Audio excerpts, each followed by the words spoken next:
আসে, রাগ উঠে যায়। এগুলো কি বাজার এগুলা? একবারে কিচ্ছু রাখবো না, থাকবে না, ঝামেলা হবে। এই যে এটাও কাটো। গুড মর্নিং, শুভ সকাল। চলে এসেছি নতুন একটি ব্লগ নিয়ে তোমাদের সামনে। তো সারাদিন আমি আমার এই ছোট্ট বাড়িটাতে কি কি করি আর কিভাবে এত সুন্দর করে গুছিয়ে রাখি সব কিছু তোমাদের সাথে শেয়ার করব।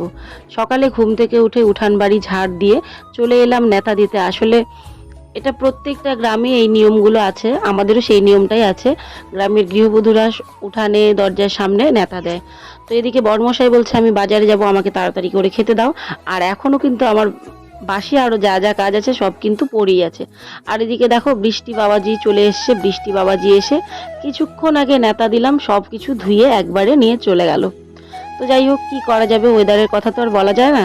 তো তাকে এখন আমি মুড়ি খেতে দিয়েছি, শুধু মুড়ি। দেখো শুধু মুড়ি কি খাওয়া যায়? সত্যি কথা বলতে আমার তো একবারেই ভালো লাগে না শুধু মুড়ি খেতে, কিন্তু ও শুধু মুড়ি খেতেই খুব ভালোবাসে। চানাচুরও যদি হয় কিন্তু ও এক ফোঁটাও তেল নিতে চায় না। তো কেন নিতে চায় না? ওর ধারণা যদি তেল দিয়ে মুড়ি খায় তাহলে নাকি গ্যাস অ্যাসিডিটি হয়। তো আমি তো কোনো মতেই তেল ছাড়া খেতে পারি না। তো যাই হোক, যার যেটা ভালো লাগে সে তো সেটাই খাবে। ও যদি চানাচুর দিয়ে মুড়ি খায় ও কোনো মতেই তেল নেবে না, নিতেই চায় না। আমি যদি কোনো দিন ভুল করে দিয়ে দিই তাহলে কিন্তু আমাকে বকা খেতে হয়। তো আমি চেষ্টা করি যেন না দেওয়ার। তো ও তো বাজারে চলে গেছে। তারপরে তো মুষলধারে বৃষ্টি হয়েছে, আমার ফোনে চার্জও ছিল না। তো আমি আর সেটা তোমাদের সাথে শেয়ার করতে পারিনি।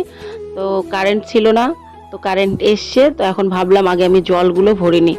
জলগুলো যদি আমি না ভরি পরবর্তীতে আমার সমস্যা হবে, কারণ আমাদের টিউবওয়েলটা না খুব অসুবিধা হয় জল পাম্প করতে। কারণ অনেক দিন যাবৎ ঠিক করে আসলে ব্যবহার করা হয় না। জানোই তো মানুষ, এখনকার মানুষ বিশেষ করে অলস। মোটর বাড়িতে থাকলে কেউ আর কল ব্যবহার করতে চায় না। তো আমার ব্যাপারটা হয়ে গেছে সেরকম। তো চলো বাজার থেকে কি নিয়ে আসছে দেখাই। এই জায়গাগুলো না একটু পা টিপে চলো, বুঝলা? পিছলে আছে আর নাকি দিয়ে নাও। তো ইসে খড়খড়াই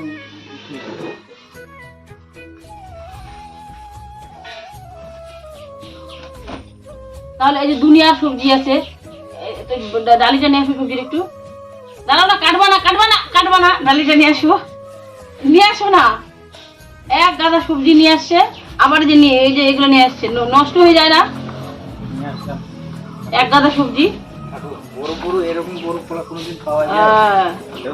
এক গাদা সবজি, কালকে এক গাদা সবজি নিয়ে আসছে। আবার এই যে এতগুলো সবজি নিয়ে আসছে। ব্যাং আমার গরম করে দিতে বাজার দেখে নিয়ে। তুমি ডালিটা নিয়ে আসো একবার সবজির। তুমি আগে সবজির ডালিটা নিয়ে আসো না। আমি কোনো সবজি ডালি আনতে গরম করে দেয়। আর নিয়ে আসো, এখানে বার করতে লাগবে তো, দেখাতে লাগবে তো। নিয়ে আসো না, নিয়ে আসো সবজির ডালিটা, আমি তোমাকে দেখাচ্ছি। সবাই যে কি করবো, এমনি তো পেট ইসে হয় না, আবার নিয়ে আসে। হ্যাঁ এই যে কালকের এই যে বাজার, এতগুলো বাজার কালকের আছে। এই যে এখানে আছে ঝিঙ্গা, ইসে, কচু, আবার এইগুলা নিয়ে আসছে। তাহলে মুন্ডি টাকার গরম হবে না? এক গাদা। এই যে এখানে আবার আছে, এই যে। তাহলে বর্ষায় বৃষ্টির দিন এত বাজার নষ্ট হয় না? আর এখানে আসছে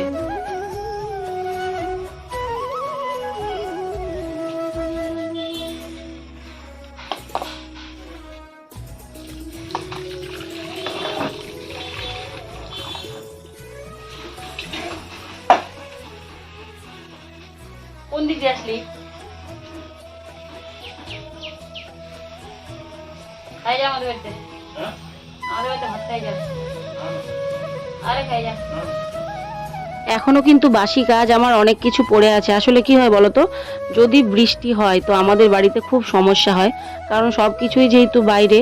তো এখন বৃষ্টির মধ্যে ভিজে ভিজে আমি ওই যে বাসনগুলো পড়ে আছে, বাসনগুলো আমাকে মাজতে হবে। তার মধ্যে দিয়ে তো বড়মশাই চলে গেছে বাজারে। আর ওদিকে আমার ননদের ছেলে মানে ভাগনা এসছে, যেহেতু ও বাইরে চাকরি করে বাড়িতে থাকে না, তো দেখা করতে এসছে আমাদের সাথে। তো ওকেই বলছিলাম যে আমাদের বাড়ির থেকে খাওয়া দাওয়া করে যা। তো বলছে না, খাওয়া দাওয়া করবে না, ওদের নাকি অসৌচ পড়ছে তাই খাবে না।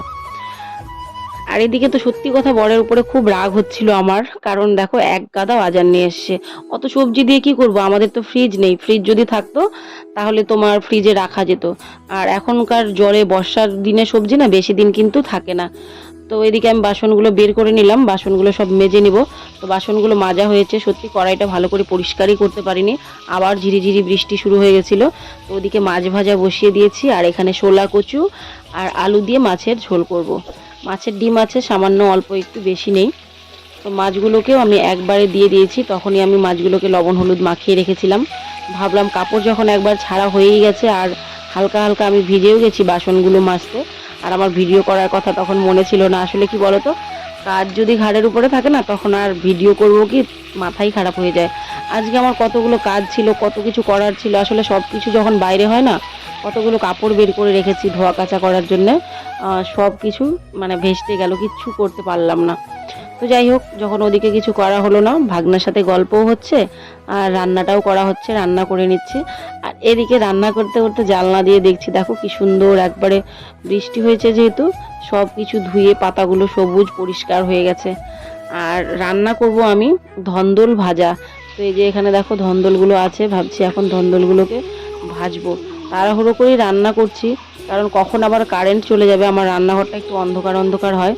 আর এদিকে দেখো আমার গাছগুলোর অবস্থা কি। তো আজকে আর আমি সেরকম ভিডিও কিছু করতেই পারিনি যে তোমাদের সাথে শেয়ার করব। দেখো, আমি যদি বাইরে কোনো কাজ না করি, কি আর তোমাদের সাথে শেয়ার করব। ভিতরে আমার একটু কাজ ছিল, তো সেগুলো আর সেরকমভাবে শেয়ার করা হয়নি।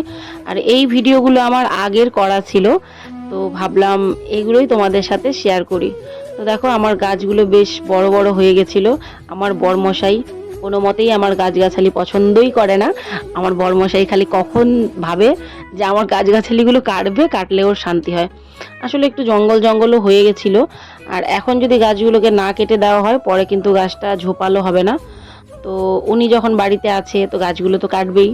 তো দেখো গাছগুলোকে কেটে দিচ্ছে। এই ভিডিওটা এখনও বলে দিচ্ছি, এই ভিডিওটা কিন্তু আগে আমি করে রেখেছিলাম, কয়েকদিন আগে মানে করা ছিল ভিডিওটা আমার।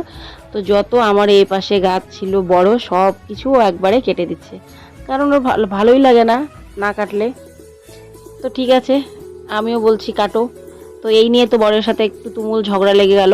আসলে কি বলতো, আমার কথা হলো, বাড়ি যেরকমই হোক, ছোট হোক বা বড় হোক, বা ছোট্ট টিনের ঘর হোক না কেন, সেটাকে যদি সুন্দর করে গুছিয়ে রাখা যায়, বা একটু ফুল গাছ, একটু মানে গাছগাছালি লাগানো থাকে না, দেখতে ভালো লাগে আমার কাছে। কিন্তু আমার বর খালি আমাকে বলবে জঙ্গল করে রেখেছি, জঙ্গল করে রেখেছি। ওদের কোনো মতেই পছন্দ হয় না। তো যার জন্য আমি বলেছি ঠিক আছে, ওরকম করে কাটার চাইতে তুমি একবারে কেটে ফেলো। আর এই পাশটা আমাদের প্রচণ্ড জঙ্গল হয়ে গেছিলো, তো দুইটা ভাই এসেছিল, তো ওরা ওই দিকটা পরিষ্কার করছে, আর আমার বর মশাইয়ের দায়িত্ব আমার গাছগুলো পরিষ্কার করা, কাটার। তো ওকে বললাম ওইভাবে করে ডালগুলো না কেটে একবারে গোড়ার থেকে কেটে দাও, তাহলে মনে হয় ভালো হবে। তো চলো বন্ধুরা, আজকের মতন ভিডিওটা এখানেই শেষ করলাম, বেশি দূর আর শেয়ার করলাম না বৃষ্টির জন্য। যদি ভালো